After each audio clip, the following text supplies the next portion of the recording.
जय सिया राम, जय हनुमान। आज के विषय में चर्चा करने वाले हैं संस्कारों की आवश्यकता क्या है।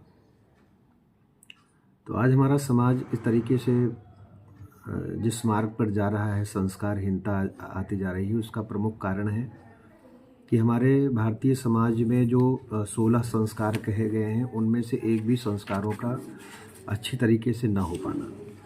देखिए, संस्कार का शाब्दिक अर्थ ही है दोषों का परिमार्जन करना।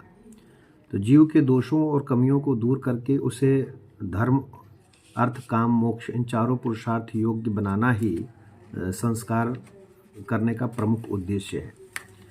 तो तृष्णमेता क्रिया स्त्रीणाम विवाहस्तु समंत्रकः, अपनी अपनी वेद शाखा के अनुसार संस्कार प्रत्येक जीव को करना चाहिए और प्रत्येक प्राणी को करना चाहिए। और स्वे स्वे गृहे यथा प्रोक्ता तथा संस्कृतयो खिलाः, इसी बात को महानिर्वाण तंत्र में भी दूसरे शब्दों में भगवान सदाशिव देवी पार्वती को बतलाते हुए कहते हैं कि संस्कार के बिना शरीर की शुद्धि नहीं हो सकती है। तो अशुद्ध व्यक्ति देवताओं और पितरों को हव्य और कव्य के कार्यों को करने का अधिकारी नहीं होता है। तो इसलिए लोक परलोक में कल्याणकारी इच्छा रखने वाले विप्रादि, जो ब्राह्मण, क्षत्रिय, वैश्य, इन सबको अपने अपने वेद शाखा के अनुसार संस्कार करना चाहिए। संस्कारों की संख्या कितनी है?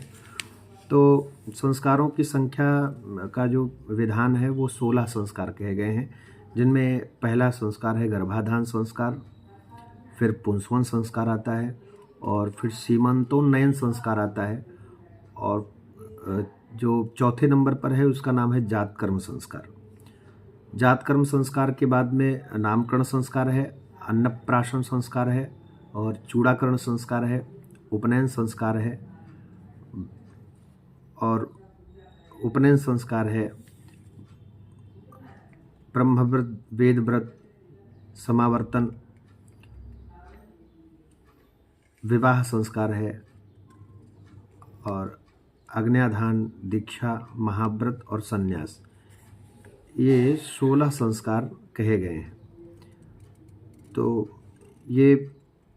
इसलिए अब इन संस्कारों को, और व्यास स्मृति में जो संस्कार कहे गए हैं उनमें है गर्भाधान, पुंसवन, सीमंतोन्नयन, जातकर्म, नामकरण, निष्क्रमण, अन्नप्राशन, वपन क्रिया माने चूड़ाकरण, कर्णवेद, और उपनयन, वेदारंभ, केशांत, समावर्तन, विवाह, विवाहाग्नि परिग्रह, तेताग्नि संग्रह।